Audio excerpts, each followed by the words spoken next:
కృపాక్షేమము నీ శాశ్వత జీవము నా జీవిత కాలమంతయు నీవు దయచేయువాడవు.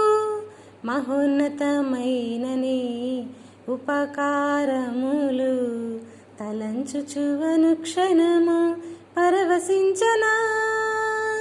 నీ కృపలోనే పరవశించనా, నీ కృపలోనే పరవశించనా. నా ప్రతి ప్రార్థనకు నీవిచ్చిన ఈవులే లెక్కకు మించిన దీవెనలైనాయి. అడుగులు తడబడక నడిపినది నీ దివ్యవాక్యమే. కడలిని మించిన విశ్వాసమునిచ్చి విజయము